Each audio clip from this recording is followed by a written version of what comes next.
Everybody, and today we're gonna have our first video of story time with Waffle. Right here is Waffle. Say hi to the camera, Waffle. Hi, camera. Hello, people.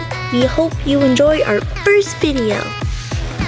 Alright, let's get it started. So this is gonna be our first book that we're gonna be reading. Let's just get it real quick. There it is. Today we'll be reading Rain, Rain by Anne M. Martin, where this author has also made the series The Babysitters Club. So let's get on with the story. We will be reading chapter 1 of Rain, Rain. Alright, let's get started.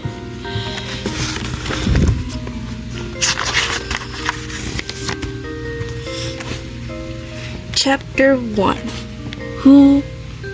This is chapter 1.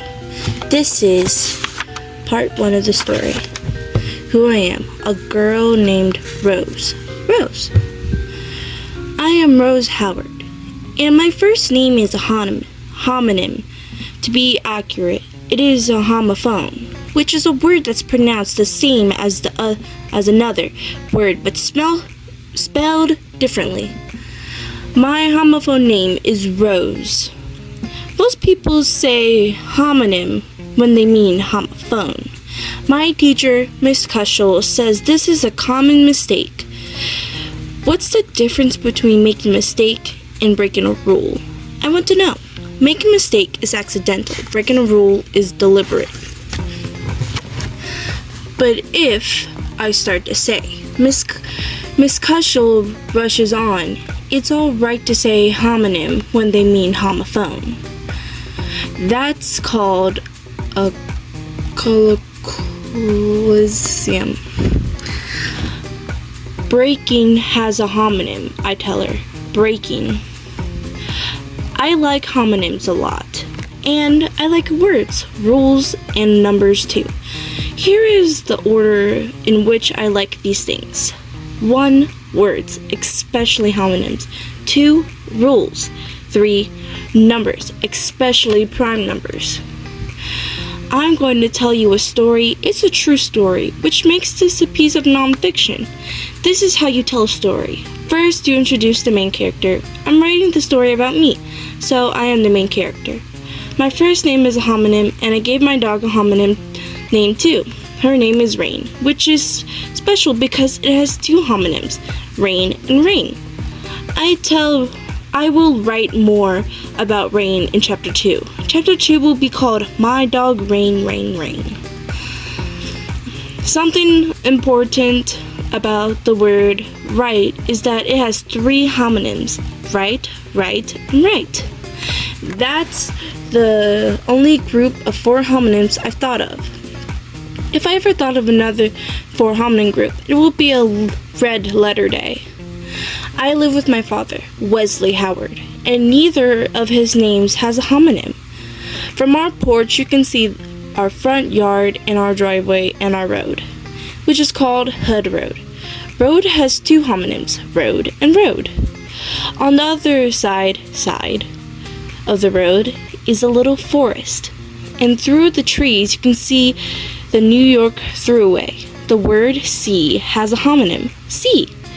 But even better, seas has 2 homonyms, seas and seas. I'm in 5th grade at Hartford Elementary.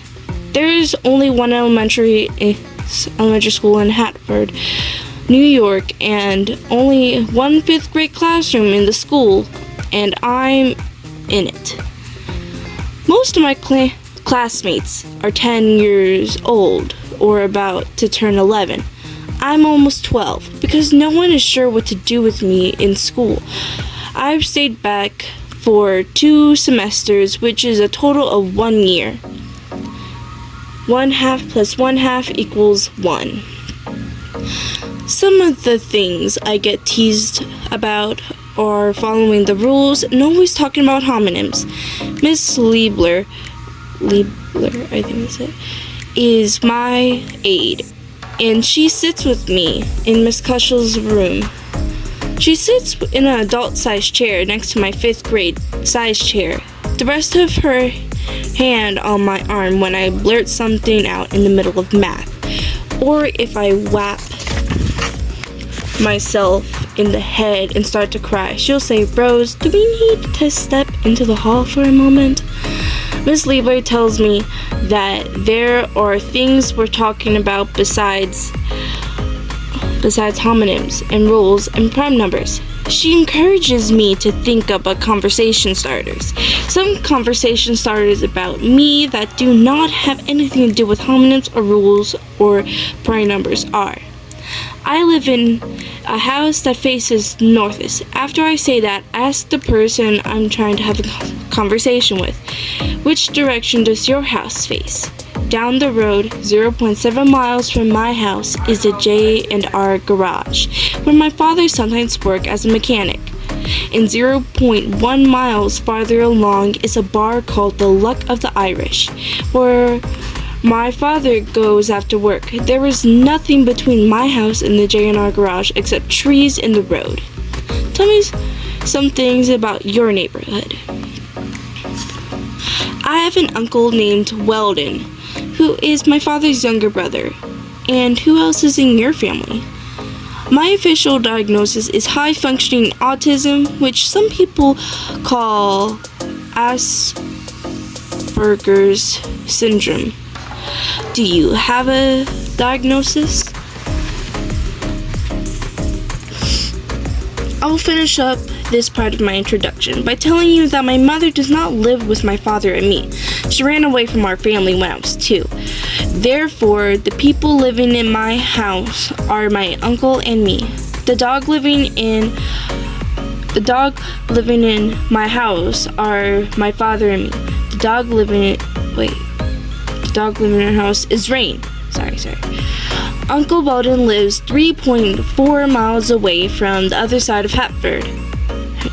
The next part of my introduction is the setting of my story. I've already told you my geographic location, Hud Road in Hatford, New York. The historical moment in the time in which the story begins is October of my year in 5th grade. Now I will tell you something troubling about 5th grade. It isn't as troubling as what happens later in the story, when my father lets rain outside during a hurricane, but it is still troubling for the first time in my past life. I'm being sent home with the weekly progress reports that I have to give to my father. The reports are written by Miss Liebler and read and signed by Miss Cushell, which is my teacher's way of saying that they're in agreement about my behavior.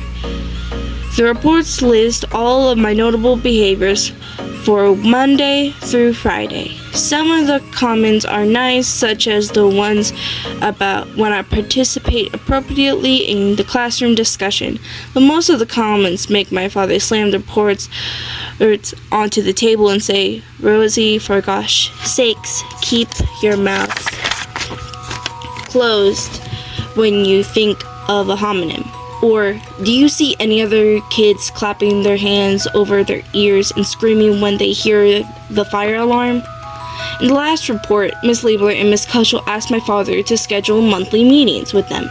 Now he's supposed to go to Hatford Elementary on the 3rd Friday of every month at 3:45 p.m. to discuss me. This is what he said when he read that. "I don't have time for meetings. This is way too much trouble, Rose. Why do you do these things?" He said that at 3:48 p.m. on the Friday when there was no homework for him. When there was no work for him, at the J&R garage. Uncle Weldon heard about the monthly meetings on October 3rd at 8:10 in the evening when he was visiting my father and Rain and me. My father was standing at the front door holding the letters in his hand and gazing out at the trees and the darkness. "These meetings are stupid," he said. Uncle Weldon, who was sitting at the at the Formica kitchen table with me, looked at my father from under his eyelashes and said, "I could go if you want." Uncle Weldon has a very soft voice. My father whipped around and pointed his finger at Weldon.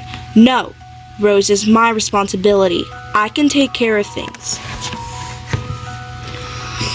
Weldon lowered his head and didn't answer, but when my father turned around so that he was facing outside again, my uncle held up crossed fingers, which was his signal to me that everything will be all right.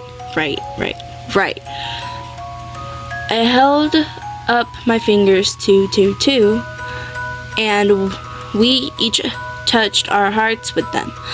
After that, Rain came into the kitchen and sat on my feet for a while. Then my uncle left. Then my father crumpled the letters from Miss Liebler and Miss Kushel and tossed it into the yard. That is the end of the introduction to me.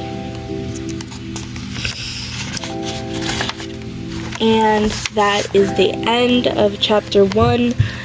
Thank you for reading with us. And